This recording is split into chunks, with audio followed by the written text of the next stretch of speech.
Warning. The views and opinions expressed in this podcast are solely the personal opinions of Azmat Sherwani and any guest featured on the show.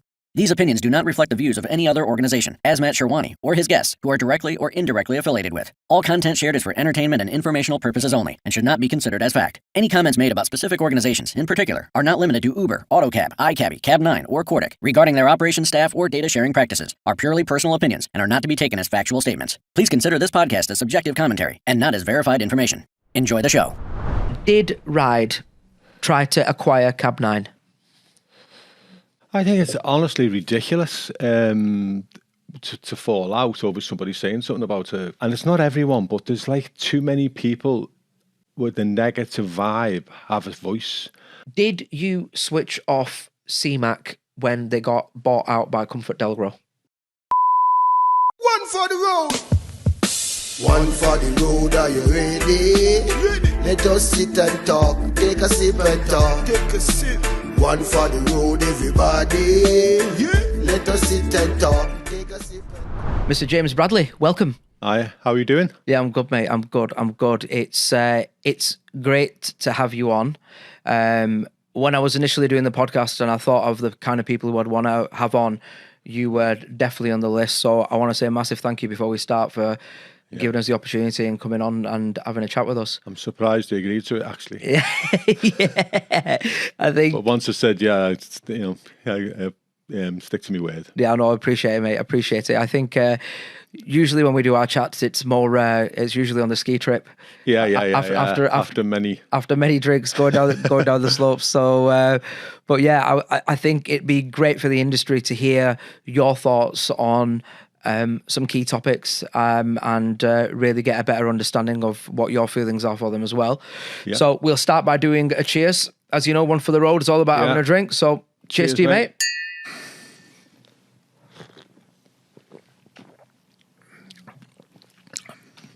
That's nice.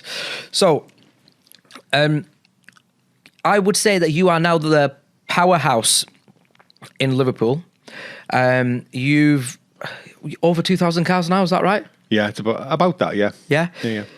See, that wasn't always the case, though, because Delta were, numbers-wise, there was quite a large gap. Oh, massive gap, yeah. A massive gap. So how big was that gap, would you say, 5 years ago? Going back historically, it was absolutely ridiculous. I mean, we were like down, we started... Delta were a big firm when we were sort of 10 cars, if you like. Right. So we've sort of grown, and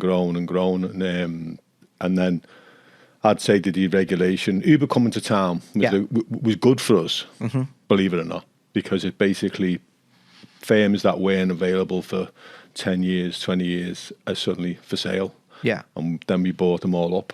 Basically, there's not much left to buy, and we got better traction out of them. We done radical things like answered the phone, and our processes were just better. So a lot of the stuff, the efficiencies and whatever, we were able to to get into our system. And a smaller firm, it's a lot more difficult to do, i.e., coverage and stuff like that. We cover a big area, and as the area got bigger, we become a much more we become a bigger attraction for the drivers. Yeah, I think if I was to say to the industry, like, give us rivalries or where you think cities where there are major rivalries between taxi companies, I would think the three they would name are Glasgow, Manchester, and Liverpool, and obviously Glasgow, they've now merged, which was quite surprising. But yeah, I can see why, because they thought they'd go after Uber together. And then obviously the Manchester with club cars and street cars. But then I would probably say that the Delta Alpha is probably the most renowned rivalry. Why do you think that is? Just historic, and we've got two families, really, family businesses, and we've both been successful over the years. And we've both grown, and I think at the moment we're doing a bit better. Yeah. So the last time we checked numbers, and we did one of our lists, you were ahead of them, but they were once one of the largest fleets in the country. I think it went Addison, Lead, then Delta, then City, if I'm not mistaken. I might be, but that's what from memory. And you said about growth, but ultimately the way I see it is they've had a massive decline and you've had monumental growth, and that's why the numbers have matched up. Obviously, Uber plays a massive part and has taken drivers as well. But what do you think in specific? What have you done differently to them that's led for you to be now the bigger firm in Liverpool? I think from an early onset, I was very lucky, and my sons were interested in the business, and they were capable. They weren't just out in there because they were my sons.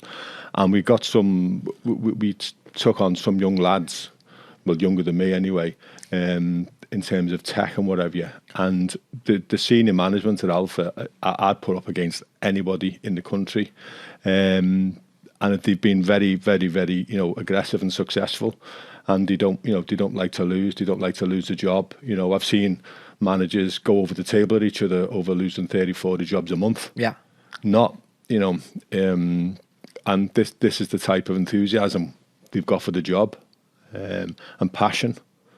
And we've been able to sort of instill that in them, and not only that, keep it going. And I honestly believe that that's where the driving force comes from, And that's true, but I have got to say, like, in terms of Delta, when I look at, because obviously technology plays a big factor into it, I believe. So, and again, correct me if I'm wrong, but Delta are still using MTI, aren't they? As far as I'm aware, yes. Yeah, and I believe they're probably the biggest fleet in the UK. I don't know. I think they've only got a handful left now. And again, apologies if that's incorrect, but that's what my understanding is. Do you think that's played a big part in it, in terms of the engagement? So if you think about me as a consumer, if I'm in Liverpool and I'm using the Alpha app versus the Delta app, my personal opinion, the Alpha app kicks the crap out of the Delta app in terms of functionality. Do you think the technology has assisted you along the way? My belief is, yeah. Absolutely, it has. I think iCabbi is probably the best one on the market at the moment for big fleets. We might get into AutoCab and Cab9, who the other people in the market, but I believe that they're the best for the bigger fleets by some way. The management tools they have to manage them big fleets. Yeah. Other firms, might see it completely differently. That's up to them, but I believe that we've done well. Certainly I'd say technology is a part of it, but it's not all the story. Not by a long way. No, I think you said to me that if when we were chatting, that if fleets think that changing dispatch provider is going to change your business altogether, it ain't going to happen. You're wasting your time, because if you change provider, you're going to lose you'll lose drivers initially. So you have to have a compelling reason why you're going to change system, in my opinion. I don't see, we've heard all the noise from a lot of these firms. I don't see what on paper, what they've got over iCabbi that people think is better. I would argue the opposite. Yeah, I think, I'll be honest with you. Now, in terms of what people think is better, I think is a personal opinion, because what might be good for Blue Line or streetcars may not be good for Alpha, and I think vice versa as well. So I do think it's whatever's right for your business at the time. But you left because you were with AutoCab for some time. Yes. Right, okay.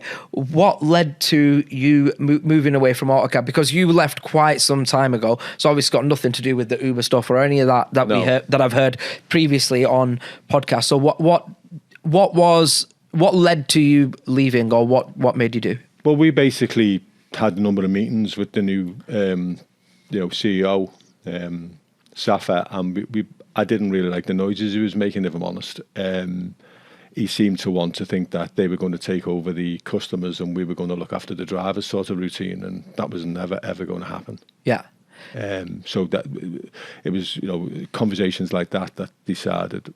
But then again, he has retracted that now, and he said, he said different since, and I think he realised his mistake. I think he thought it was going to be easy, and he's backtracked since. But that's up to him. Is that when they were going to launch? Was it Cab X or something like that? Is that it was Cab X, and basically he was sort of thinking that like he'd have this big app and he'd be in control of the customers. That was my personal view. Yeah. And then we'd be running around like having arguments with drivers to do jobs and whatever, and doing all the grunt work. And he basically a lot of the value in a company is obviously having customers. Of course it is. Yeah. In terms of, so you at that time, then you'd met with Gav at iCabbi, and then you just made the decision. Look, I'd want to move to these guys. Yeah, I mean, don't want to give too much. There was a number of us big fleets at the time looking at it, and basically we work with iCabbi, because it was a different business back then. Yeah. iCabbi, completely different setup, and we basically work with Nilo and Gav, and basically to make it more sort of, big firm friendly, if you like. Yeah. Because it wasn't all the way there. They'd be the first to admit it, but they did work with us, and we got a lot of work done before we moved. And then a couple of other firms moved before me. It was only because they couldn't fit us in. They were only a small business at the time, and we ended up going in the January. I think the other firms just went just before Christmas. Right. Okay. So there was a group. I wasn't aware. So a group of you went at the same time. Vex at the same time. So I think it was like September, October. And then January, because Christmas was coming. Yeah. Right, okay. I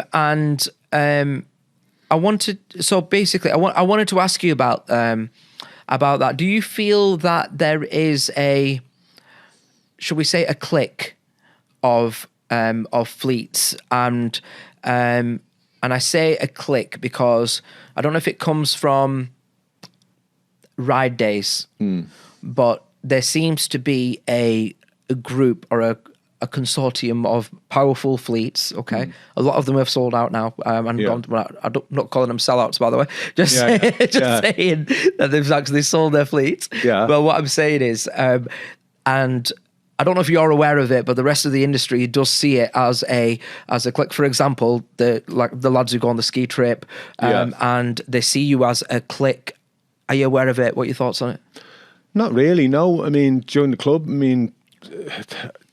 I don't say there's a clique. No, I think it's just a group of friends with like-minded businesses, and we have similar problems that we discuss. Yeah. A lot of the problems we have, we discuss outside our own business. We'll go to the others, City or Andy or what, a few others, and then we get a lot more sense there than we will elsewhere, because they're facing a similar problem, or probably have faced the same problem and added maybe a slightly different answer to what we were expecting. So we will go out to the market. I mean, the same with small up and coming firms. We make friends there, but I don't want to sound like this big I am or whatever, because we're entirely the opposite. We learn from everywhere, from small firms right the way through to the bigger ones.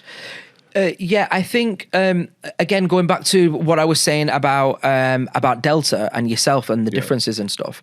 So obviously I'll have a bias because I make money from it. But for example, the events, right? Yeah. You attend the events. Yeah. You sit there, and I always see you listening to all the talks. Yeah. You're getting involved. You speak to the small firms. You learn from everybody, and I think everybody learns from each other. Yeah. I've never seen Delta at an event or speaking to anyone else in the industry.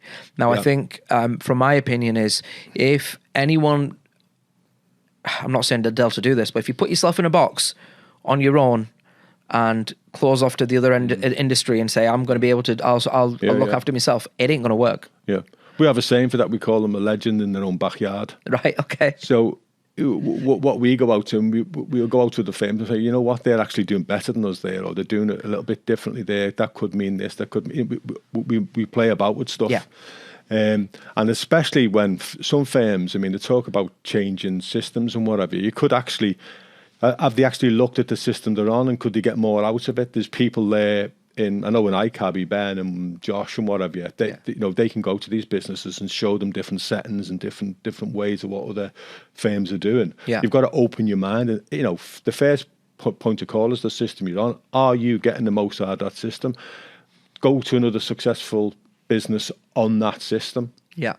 and go and find out what they're doing. Why did they do it that way? You know, settings, you know, there's a whole host of different settings on them. So, you know, someone would be getting a completely different experience on the same system. You know, that's absolutely true. You know, it's not even possible. It's actually true. Your settings will determine whether that system is good or not. And no one's really going to hold you by the hand. You're going to have to go out and search for these answers. Yeah. Going back to Ride, because I brought it up. I don't know if you remember the first time we met. Yeah. But it was so, and I mentioned the clique and all that kind of stuff because until I'd left AutoCab, you were the big scary group of, you know what I mean? Yeah. Like ultimately, like the big boys in the industry and all that. Yeah. Obviously now getting to know you guys and having a laugh with you, drink with you and all that kind of stuff. It's madness how different you guys actually are as people to what you perceived as. Yeah. But when I'd first met you, it was when you guys were Ride and you wanted to integrate with AutoCab. That's correct. Yeah, we did. Yeah, and at that point, I had it was me who was leading that, so I'd come and seen you all as a group, and we had a meeting at Arnie's office, and at that time, you guys had want to work with AutoCab, and the ultimatum I'd given you guys was that, yeah, we'd work with Ride, but on the basis that a couple of fleets would change their system over to AutoCab. Do you remember that? I do remember that, yeah.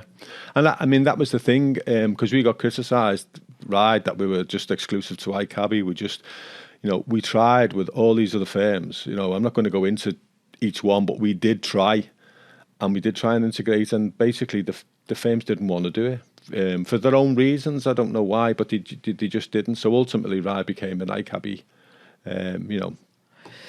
Yeah, I think I think the AutoCab feeling at the time is that they wanted you guys to be vendor neutral, and that would have been that there would have been some iCabbi, some of those fleets on AutoCab as well. But at the same time, obviously, I was ordered to go and deliver those terms. You know what I mean? I know that. I mean, but it's a bit disingenuous to a point because, you know, anybody from AutoCab could have come on that system. Yeah, could have come on the Ride. You know, any of the firms. They just chose not to. They done it.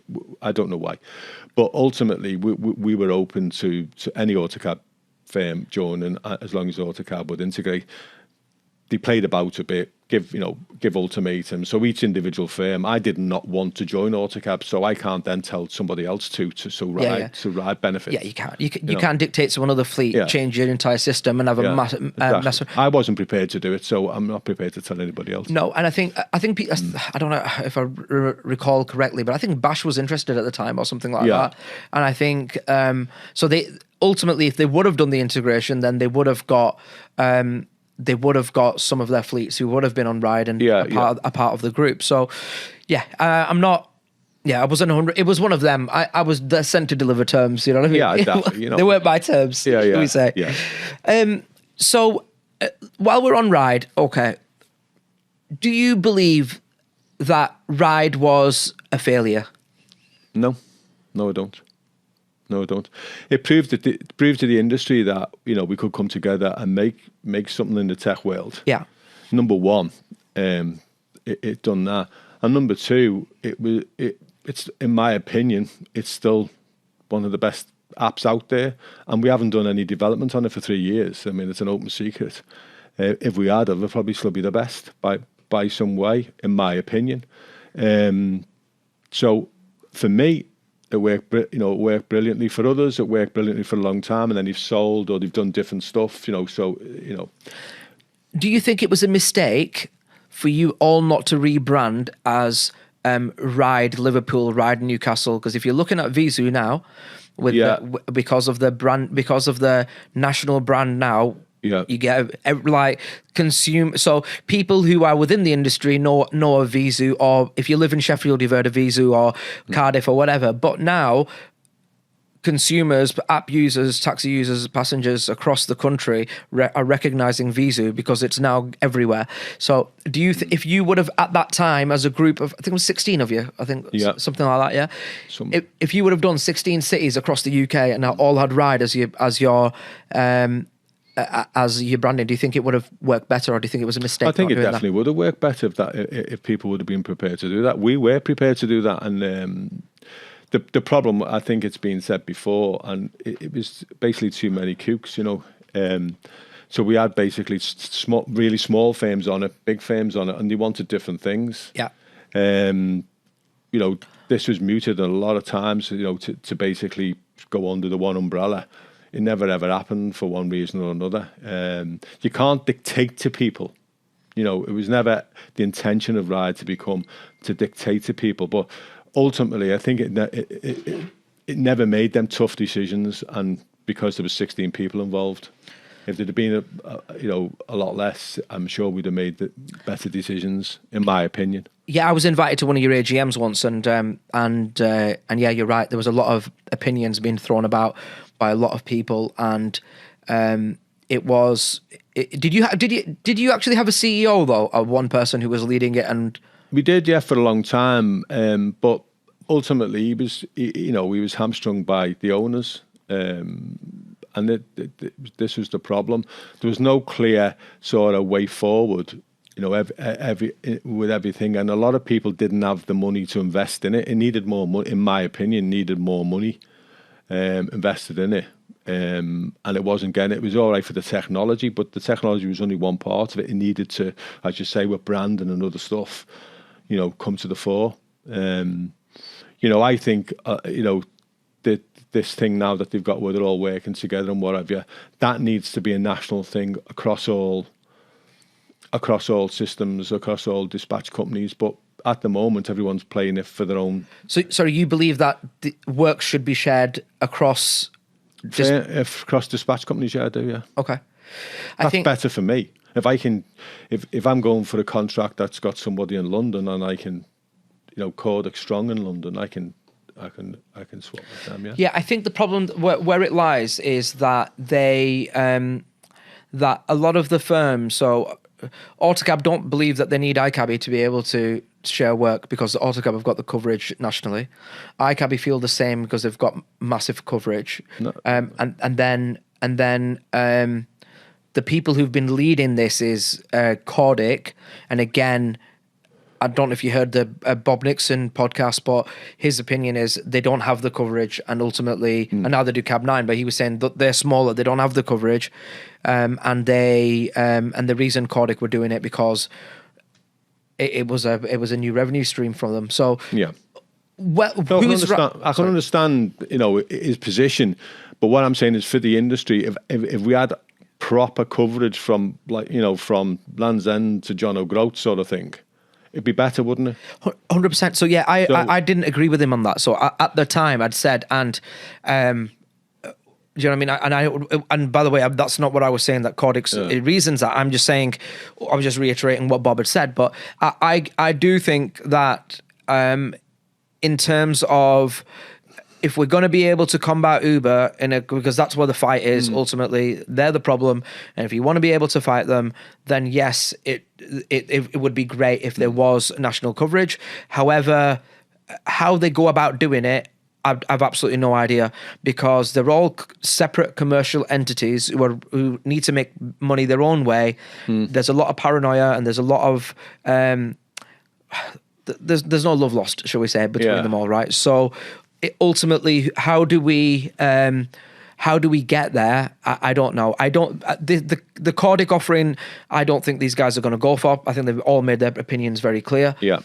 So if there was a way of them coming into a business together and having shares and doing whatever, then maybe. But ultimately, yeah, I don't think it'll happen. I don't. Yeah. You know what I mean? I just don't think it'll happen. I mean, I'm not. To be absolutely honest, I feel a bit of a fraud because I'm not really big on the idea apart from outside of Liverpool. So I'm a bit, you know. So you wouldn't share work with someone in Liverpool? No. No. Okay. Do you think that's because of your size? Yes. Because you see the benefit for a smaller firm, though, don't you? Yeah, absolutely, I do. If it's a smaller firm, I do it in an instant. Yeah. Right, I'm going to ask you something a bit controversial, and tell me to fuck off if if you don't answer it. Yeah. We're talking about Riide. Did Riide try to acquire Cab 9? No. Riide didn't, no. Ride didn't? No. Okay. You're smiling, so who did? so who did? There was a number. There was a group of people who tried. Yeah. Right. Okay. Can you tell me more about that? I don't really want to betray a lot of confidence, but there were. You don't have to name names. There was a group that I was part of that initially tried to buy it and then tried to buy part of it. Okay. And can I ask you why that was, and what was the reason for it? Why did you? Because there's a lot of talk at the minute in the industry about the acquisition of Cab9, which I'm going to get onto. But I thought this might lead it up to if you tell me why. What were your reasons behind it? My reasons were that we could make something of it if we developed it for a while. It's because, in my opinion, it's nowhere near there. Okay. And then basically the deal wasn't done for financial or other reasons. I don't really, basically financial reasons, really. Okay. We didn't value it the same as they did. We thought it needed a lot more work. Okay. And so you wanted to obviously purchase it as a group, and to have that as your own tech. Yep. Okay. Not necessarily. For everybody else, it wasn't sort of like we're going to go off and make this, but we believe that we could have done something with it, with certain features and whatever, and made it a lot better than it was. But obviously, it didn't happen. Okay. And that was just purely financials, in the sense what the money they were asking for was too high in comparison to what you guys were prepared to pay. Yeah. Okay. And that's when the deal fell apart. Yeah. Yeah. Okay. Do you? So, unless you've been living on the moon, I'm sure you're aware of the chatter about Veezu potentially acquiring Cab9 or talking to them about acquisition. Yeah, I've heard the talk. Yeah. Yeah. Okay. Yeah, I've heard a lot of stuff. When Bob Nixon was on here, he had said that that they were in a period of consultation. Exclusivity, sorry, should we say? Please, exclusivity with a company. All of a sudden, on rumor mill, people saying it was Comfort Delgro, it was this person, that person, all that kind of stuff. Yeah. I'll give you my opinion, then we'll hear yours. So, from incredibly credible sources, I knew that they were in a period of exclusivity with Veezu. Okay, so then I was after the podcast came out, I was told. I'm aware that Veezu told iCabbi about it and said, "Look, we're talking to Cab9." Yep. And again, that's from various sources, and from the Veezu side as well. That this was pretty much happening. Now, when I heard about it, I rang James DeVille, right? Yeah, James. Yeah. So I rang James about it, and I was like, "You heard about this?" And James went mental, and he never usually ever goes mental. And he was like, "It's not happening. It's not true. iCabbi are making it up to damage us." And I went to him and I went, "Can you ever, in any industry in the world, no matter what you sell, bags of crisp or taxi dispatch, to say that your biggest customer is about to walk out and leave you and buy one of your competitors?" Yeah. It wouldn't happen, would it? You know what I mean? No, not at all. So it was, so I know for certainty it's true. Okay. Now, so I spoke to him about it. He didn't believe me. I think he does now. But he didn't believe me. Didn't believe me at the time. And then I think someone leaked it on the WhatsApp group. Yeah. Yeah. I think we all know who that was. So he leaked it on the WhatsApp group, and then obviously everyone went mental about, couldn't believe it, what's going on, what's this and what's that. And then obviously quite a lot of serious questions got asked for. Number one, why would Veezu want to acquire Cab9, all sorts of stuff. So just focus on Cab9. Have you heard, and we'll talk about whether it's going ahead or not and all that. Yeah. Have you heard what I've heard? Is that right? Yeah. Yeah, okay. That's right. From your own sources, independently, not from me, right? Yeah, okay. Not from you, yeah. Yeah, cool. So when this was taking place, I was thinking like, well, and why would Veezu want to buy them? Okay. So in my opinion, Veezu has now evolved from a taxi company, okay? Yeah. right? They are shit at what they do, and you can't take it away from them. They are absolutely brilliant at what they do, and they are, the way they run their business and the kind of people they've got in that business is phenomenal, and they are now at that verge of they need to take it to the next step, where they are actually battling the likes of Uber, etc. And for you to be able to do that, you probably need your own tech, where you're an actual tech provider at the same time. And I think that's where the thought process has been with them. And again, this is strictly opinion of mine. And they've thought, right, who can we acquire? Because they can't acquire iCabbi or AutoCab. Okay. No. Do you know what I mean? Too big, the pair of them. Yeah. So you'd look at someone like Cab 9. Do you think that's right? Do you think that's the reason, or what do you think the reasons are? I think generally you've got to compete with Uber. You said that yourself, and I think that's it. No matter you're a small firm, big, if you're in a city, well, most of us have to compete with Uber. I would say you spoke about Delta. Now I consider Uber the biggest rival. Yeah. Uber, it's been good for us really, because we've stepped up to the plate and kept on working at it, and I think that the tech that we use, whether it's iCabbi, Cab 9 or Kodak, I personally don't believe it's at the standard of Uber's, and I think all them firms need to look at that and solve that problem. I think it's a hard problem to solve though, because if you think about their backing is in the billions. Is it? It's been around 9 years. These innovations that they've done, they've been around a long time now. Yeah.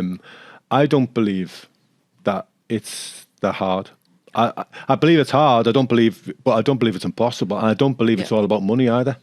Well, I know iCabbis have spent, obviously, iCabbis, I don't know what AutoCab spent, and I don't know how they work, but iCabbi spent in the tens of millions, and I'm guessing AutoCab would be up there, but I'm not 100% sure.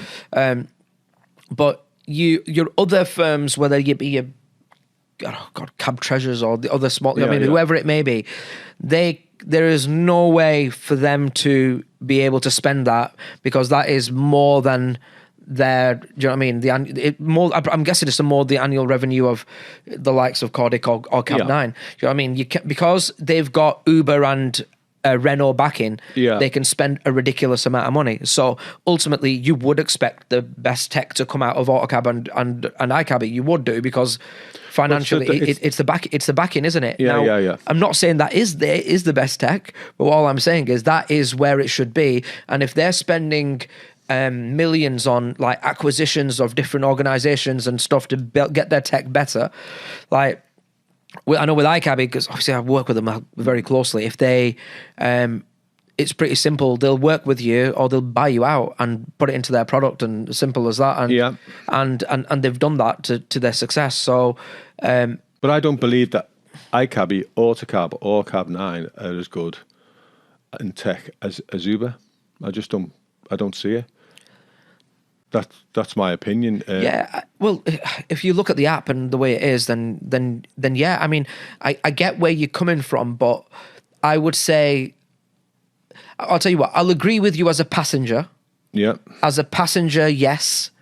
Is Uber better? However, what we're talking about is a manager. Before, remember when we were speaking about AutoCab, and we said, well, why did you leave and what have you? Yeah. Because there was a disagreement about the value of customers. Yeah, this is uppermost in my mind.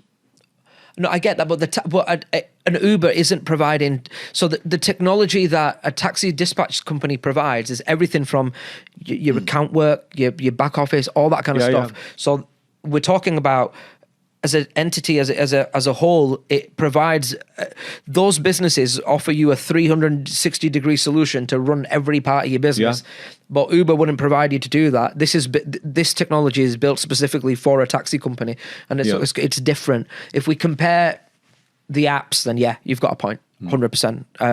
I get that. On the other, you think about it, we can do cash, which Uber don't tend to do. I know they've trialed it on and off and whatever, but they don't really do it. But we do cash. We can do account work, which again, they don't really do.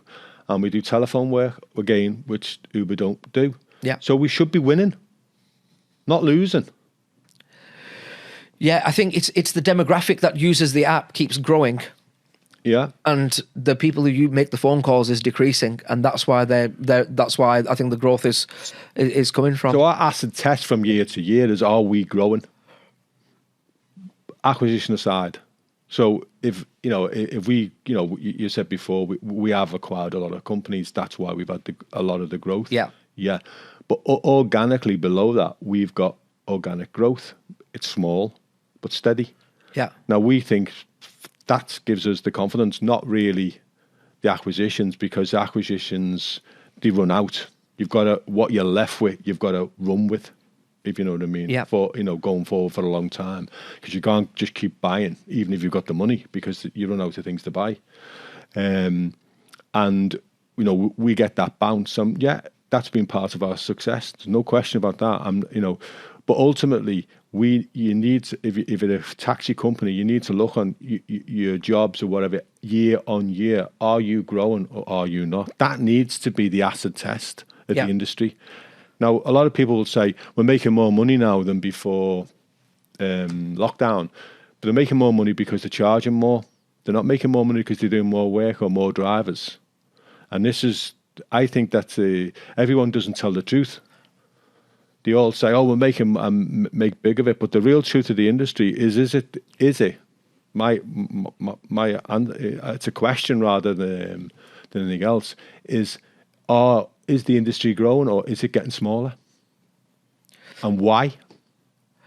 Well, do we see any new fleets popping up?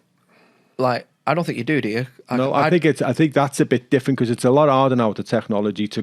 You'd have to buy. In my opinion, if you're an up-and-coming, taxi owner, you'd probably buy one and then grow it, rather than, my day, you could start up, with a couple of radios on a street corner. Yeah. That's not happening now, because the drivers expect too much. Yeah. And the customer. Yeah, that's what I mean. In terms of taxi owners as well, it's like, if you look at the age and stuff, and unlike yourself, where unless you've got sons like Jay and Ann who are going to take on, who are going to take over the business and run it, and like I said, you've got there's like Ian and Tom Shanks or Tyler Pickford, and there's younger lads and stuff like that. Again, I don't know any 25-year-olds who are going, you know what, I'm going to start a taxi company. Do you know what I mean? No. Unless it's your dad's business or you've grown into it. You know what I mean? I don't think there's... Well, I think that's a problem, because we've got some other, outside the family, we've got some really strong managers, and they're very, very difficult to get hold of, and we tend to try and keep them when we get them, because no one gets out of bed in the morning and says, I'm going to make a career in taxis. It's these sort of fall into it one way or the other, or we can get hold of them in some way. They have some connection to you, and you can get on with it.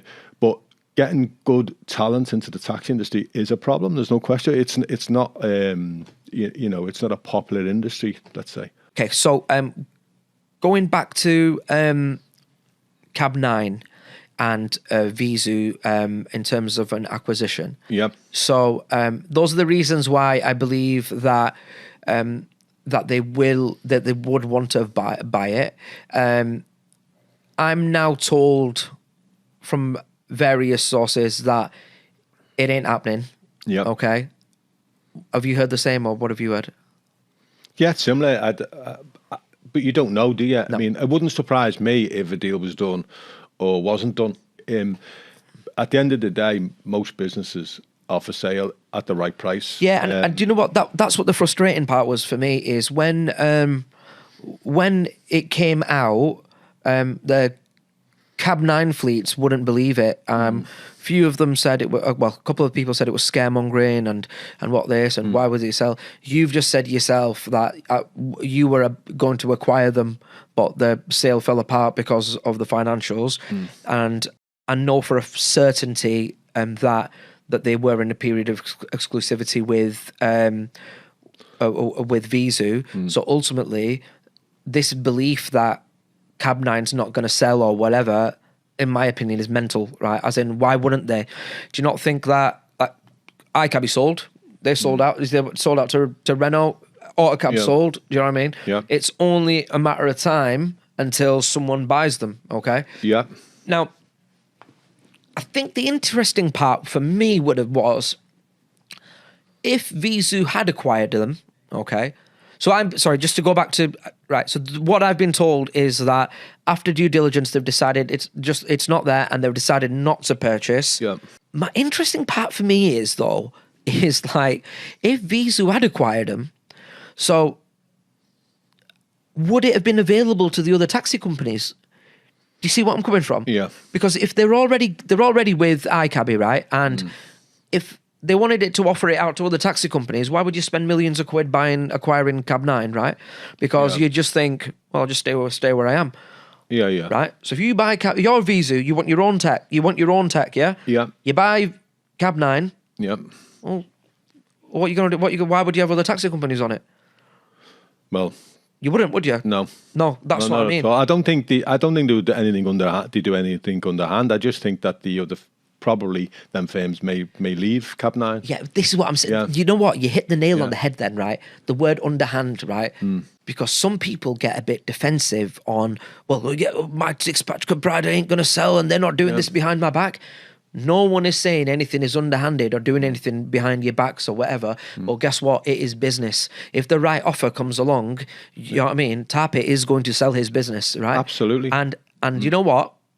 Well done to him, because ultimately he's built up a business, sold it for a few million quid. Congrats, mate! High five to him. Yeah. Just like with all of us would hope. You know what I mean? And that's that. There's no slagging off or any of that, but that's just where my opinion is that it could sell. And he was talking to a Veezu, and I don't know why people got so upset about it, because if he were talking to an Uber or a Ola or a Bolt or whatever, then you'd be upset, right? Yeah. But I don't think they would. There's no reason for a ride sharer to purchase Cab 9. It's obviously, it's Veezu's job to go round looking at different opportunities. 100%. You know, that's their job. I think if they did buy it, I wouldn't know what the plans were. You know. No, I wouldn't. I'm just speculating, obviously. But like I said, and I can't say it enough times with Veezu is, the way I see them battling with, you know, I'm a firm believer in battling Uber, and the way I see them battling Uber in the areas that they are and the innovations that they're doing and what they're about, they're a cracking firm, and no one better to represent the industry. So I totally get it, and I get their reasons behind it, and that's their business for them to do. I'm obviously, maybe they think they can add to it and, you know, make it better. You know. Yeah, I mean, well, I don't know. My understanding is it's not going to happen now, and whether it does or not, I might be wrong, but that's my understanding. But if it does, good luck to both parties, is what I say. So that's fair play. I want to ask you about, you heard the news about Dan Taxi? Yeah, I mean, I read something on the internet, yeah. So, they're Denmark's largest taxi company. Not a technology provider, a taxi company like an Alpha. Yeah. Uber's come in and bought them. Now, I feel kind of responsible for this one because when I say Uber, I believe it was AutoCab who did the acquisition. You'll know that I did the show in Marrakesh. Yeah. Right, so Dan Taxi, the CEO, Carson, attended that. We did a show in Marrakesh where I think it was like 50 of taxi owners came together, and we all stayed at this hotel on a fantastic few days or whatever. But AutoCab met Dan Taxi at that event. Oh, God. I know, yeah. So sorry to the industry for that one. So they met them at that event. Now, I know that my good pal Niall Prenti was engaging with them regarding dispatch, and I think they were pretty far along, and they and then the news broke that Dan Taxi had been acquired, and I think AutoCab orchestrated that. But what we'll say is AutoCab are being very, very aggressive, shall we say, in Europe, and they're not really winning any fleet. They hit a big one with Taxi Helsinki. They're about to do a monster deal in America that I've been told about, but ultimately the Taxi Helsinki was their probably last large European fleet, and because everyone in Europe's like, oh, fuck that, I'm not doing business with Uber, or I'm not having them on my data, so they're not really winning fleets, but So I think Uber's next plan is now, right, we don't want to work with us. Fuck it, I'll just buy you out. That is a massive worry, in my opinion, because now people are asking, does that mean that an Uber could acquire a Veezu or a Take Me or someone like that or an Alpha? Yeah. What are your thoughts on that? I'm sure they could. Some of the money they've spent on the promotions and whatever, they haven't really got, in my opinion, the return maybe that they got in America doing the same sort of stuff, because the industry already exists. So it's a lot harder for them. So in Europe, obviously, I think it could be, they'll probably see how this goes, won't they? And go from there and see what happens there, and then move on from there. Yeah, unless I'm mistaken, I don't think Uber were in Denmark. I think that they've gone in because it's an area that they can't get in on their own terms, and bought a taxi company. And they've done that previously as well in other locations. So I think what a big part of it is that I can't see why an Uber would buy a Veezu when they've already done the hard work by acquiring AutoCab, because they've already got the data and the information they need to get into locations across the UK. Yeah. They've already got a strong presence in the UK. Yeah. I don't see why. So, long answer short, could they buy them? Yes, they could. Would they buy them? I don't think so. I don't think anyone could buy anyone ultimately, as long as you got the money. Yeah. But I don't think they'd want to, because they've already got everything that they need for the UK with AutoCab. Yeah, no, yeah, I agree with you, but there's also that thing that if they buy somebody and they're making profit on day one, it's a positive, surely. Absorbing the cars and all that kind of stuff. But then converting them to the app, you're going to lose a lot of business, obviously, by not having the telephones and the cash and the account work and stuff like that. So, but it'd be for new areas, though, wouldn't it? You wouldn't. Don't forget, Uber have sold this app and said to all the finance people across the world that this app is, the ultimate thing in the whole transportation industry. Yeah. And then you're taking them away from that and saying, but what we'll do is we'll do this different thing where they're answering telephones and doing accounts and cash and all the different things we do, and then making a business out of that, which sort of takes away, in my opinion, from their app.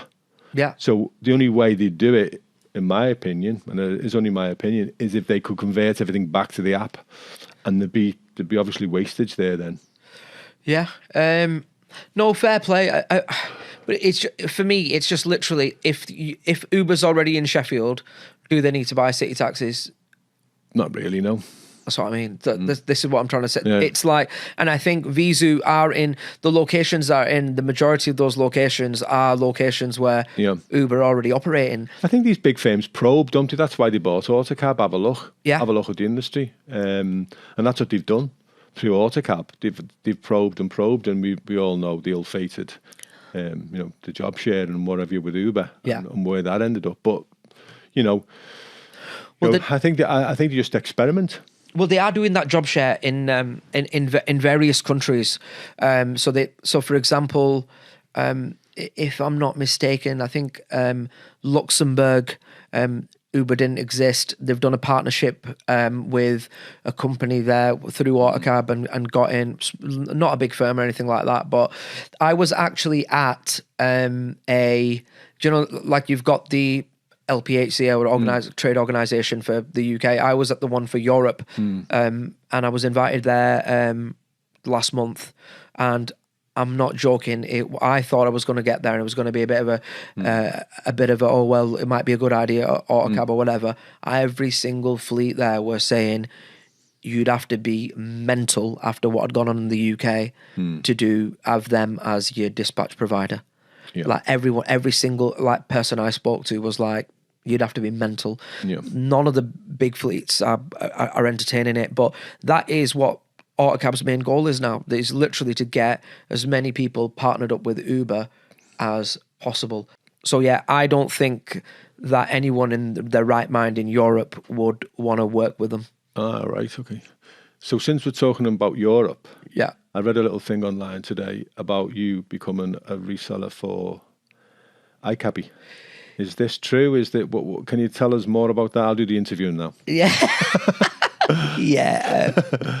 Yeah, it is. So basically, what's gone on there is that there's been no secret that we've done sales and marketing for iCabbi for quite a bit of time.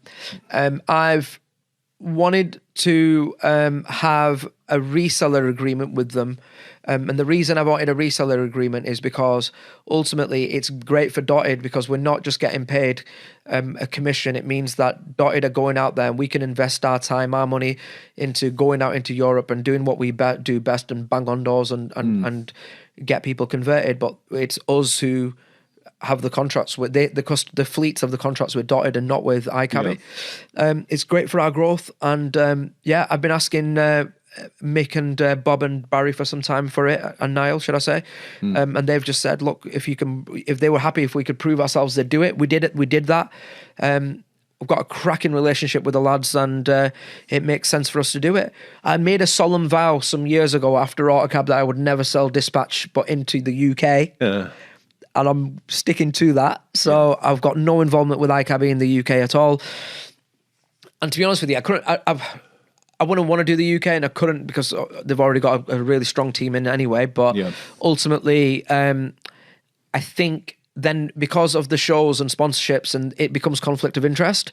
If Cordic were attending my show and I sell for iCabbi, then all of a sudden it's a conflict of interest. But because it's Europe, it's not. And we'll always keep it that way. I'm really, it's a big day for us. So I'm really excited for what it will bring, and hopefully big things for everybody. Have you any deals lined up? Yeah, to be honest with you, yeah, we've already closed a few. That's why I know so much about AutoCab in Europe. We've closed some monsters, and that's why we've got the reseller agreement. Otherwise, we wouldn't have. Yep. I'm just waiting for their go lives, which they'll be announced soon. But when I say they're absolutely big boys. So and we're talking quite a few thousand vehicles to be added. Yeah. So, and they're big boys. Yeah. That's what I mean. I think with iCabbi, a lot of people forget the monumental size of the business now because people were like, "Oh, well, they're going to lose 15,000 cars if Visu acquire a Cab 9." And I was like, "Mate, I'll probably do 5 for them this year." Do you know what I mean? Yeah. And another thing is,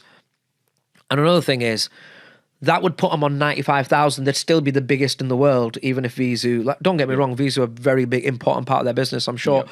But what I'm saying is, if they would have gone, what they would have done is taken out a competitor in Cab 9, because that Cab 9 I don't think would have been selling to fleets. I think it would have been Veezu's own gig, and I think what I'm saying is I don't think it would have been as catastrophic as what people were thinking initially. All positive then.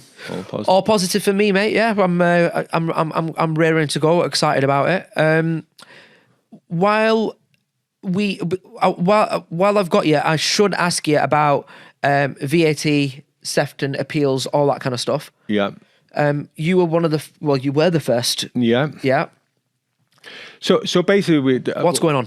We work with Delta and the other Sefton operators. So it was no Delta's first on the paper, but it was all the Sefton operators put in quite a substantial amount of money, and there was some smaller ones, all whites and sorry, One Call. We all put money in along with Alpha and Delta, and we all put money in to basically be part of to rebuff what Uber were trying to do. So we done that, and we were told there was a 10% chance of success at first because it was it was basically going to 5-yard tap in for them. Yeah. And so we basically done it. They won the first round. We've won the second round, and now goes to the third round, the Supreme Court, which really can't go any higher than this. Yeah. So there was a hearing the other day. Who knows how it'll end up? But that just shows you that when people come together, they can make a difference. Now, I talked about the Sefton operators, and we've talked about Veezu, very much part of it. There was basically 2 QCs, 2 lines of argument. Yeah. By which we both sides done, and basically we've got, I'd say it's a positive outcome because we've took it to the end. Before, basically people were putting their head in the sand and not doing anything about it. small amount of operators got together. Veezu, stood up to the plate, and basically the industry has had an answer to them and come back at them. Yeah. And hopefully it'll go our way. It may not, but we have given it a good go, and I'm happy about that side of it. But who knows? I mean, really, it depends on what the judges say. And what do you think? So you don't know, what do you think the chances are, or do you think where do you think? My opinion is that we should be winning this because our way of working is completely different than the way Uber work. Yeah. They basically take the money out of the driver. They've got a relationship with the customer and take the money out of the fare and then give what remains to the driver. Yeah. Our methodology is completely different. The driver gets 100% of the fare, and then basically every week they decide whether they're going to work with us or not. So if they decide to work with us, then they work with us another week, and we go forth like that, and we give them 100% of the fares. So our whole setup is completely different as regards taxi drivers compared to theirs. There's methods of booking different things, there's similarities, but the methodology with the drivers is completely different. And let's say if it doesn't go our way, what does that mean? It probably means the fares are going to go up across the board, which means that because I can't see anybody absorbing 20%, and I think the customer will pay more and the drivers will pay more. That ultimately. So the fares will go up by 20%, okay? But Uber's won't.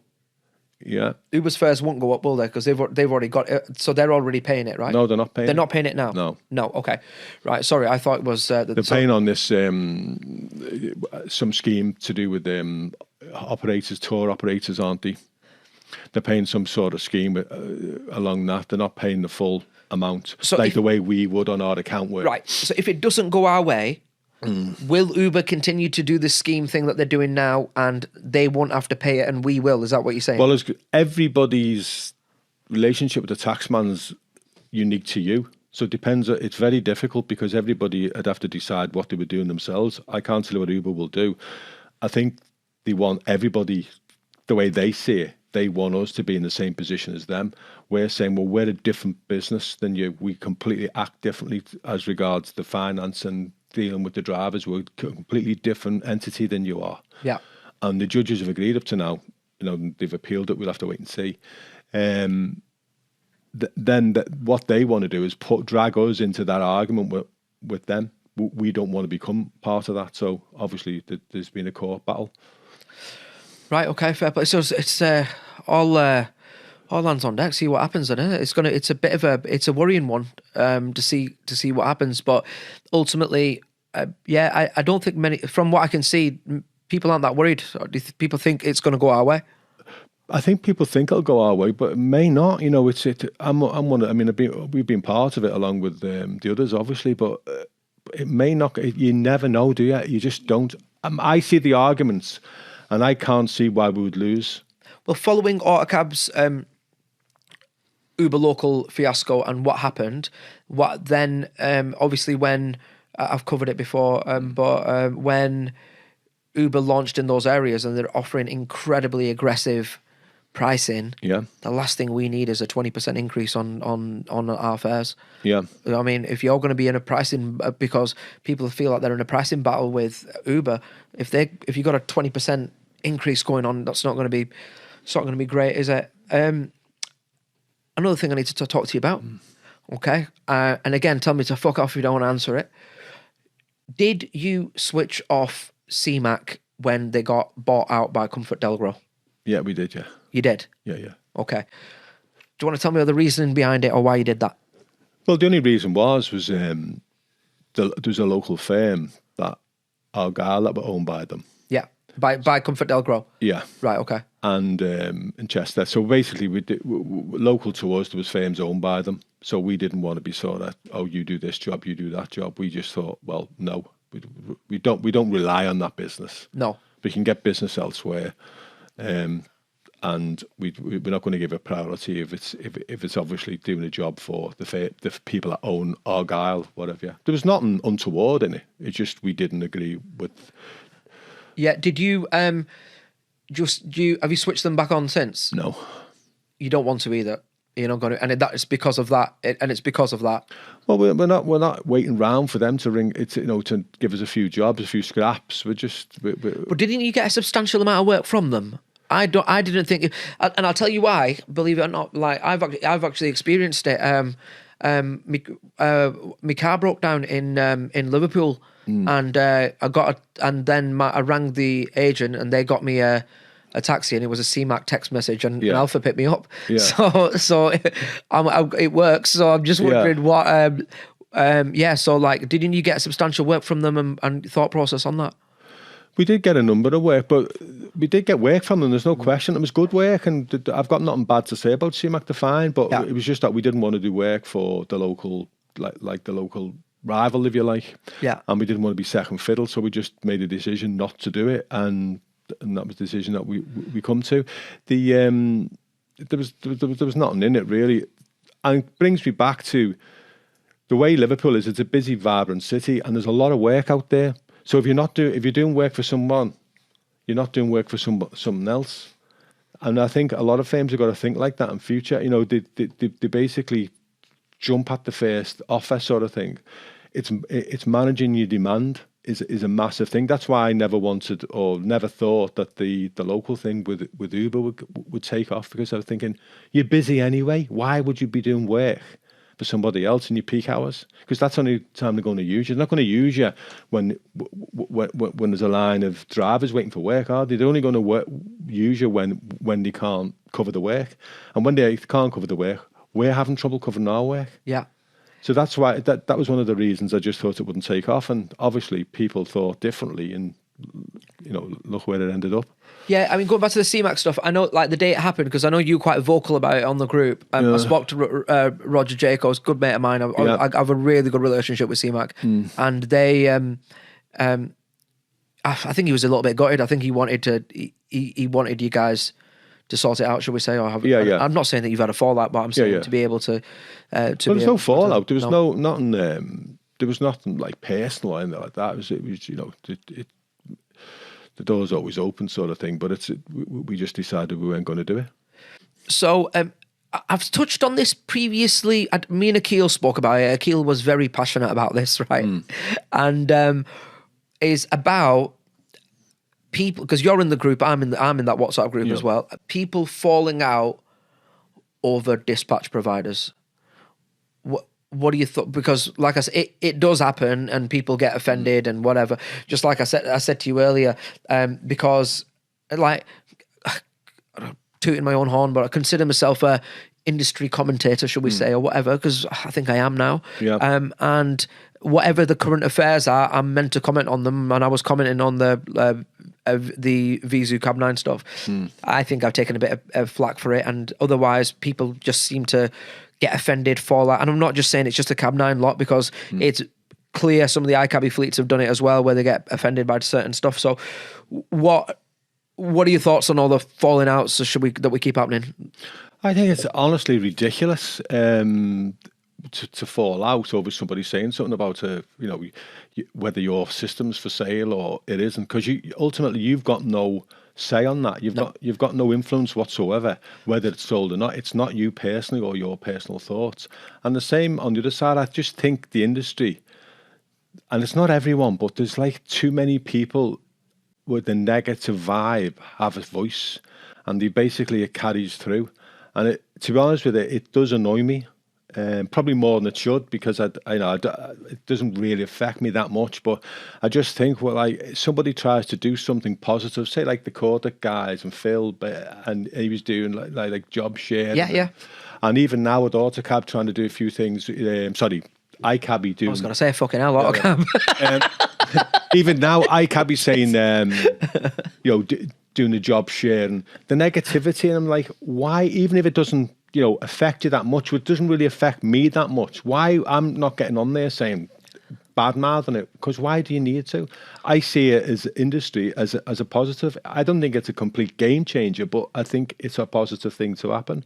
Like if Cab 9 come out with a new feature tomorrow, I'd say, isn't that great? Yeah.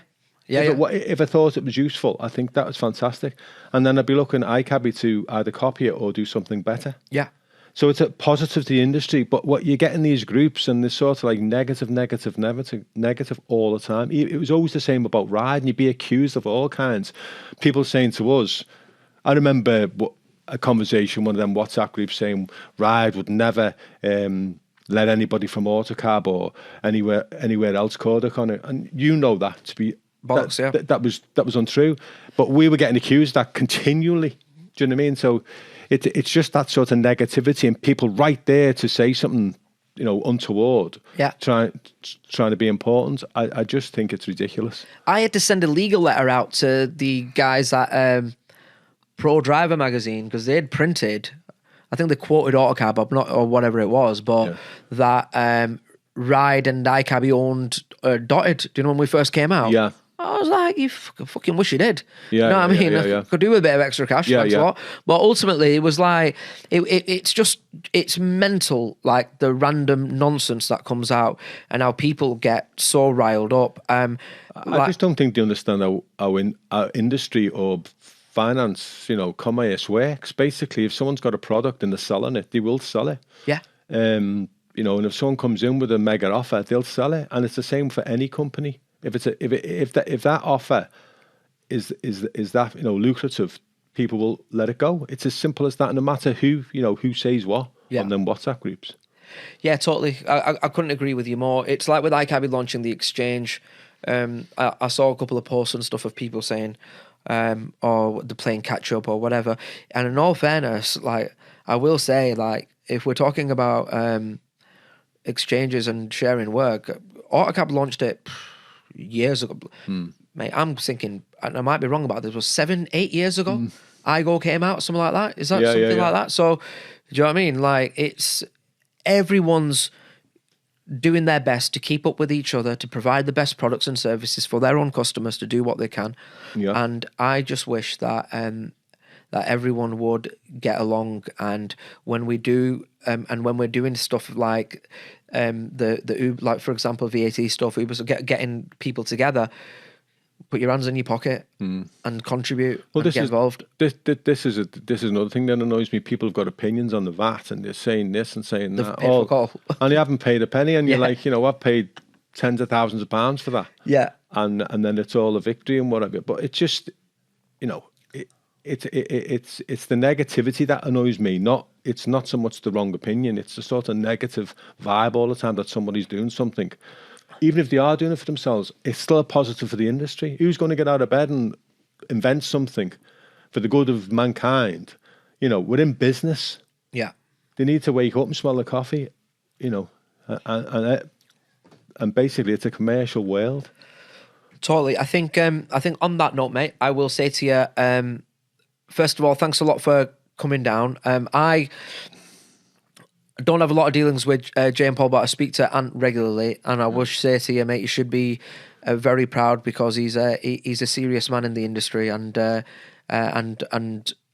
when I'm talking to him, he's got a great knowledge of the industry, and I'm sure he's got that from you.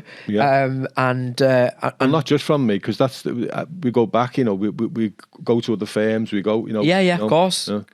And again, you're a cracking firm, a great firm for everyone to learn from. You always support us and come down to our events, and we have a cracking time together. And obviously the ski trips as well. That clique, that clique's very, very popular as well. So again, mate, I want to say a massive thank you for coming today. Yeah, and joining us. It's been a pleasure. So thanks very much. Thank you. Cheers. Thanks. One for the road. One for the road. Are you ready? Let us sit and talk. Take a sip and talk. One for the road, everybody. Let us sit and talk.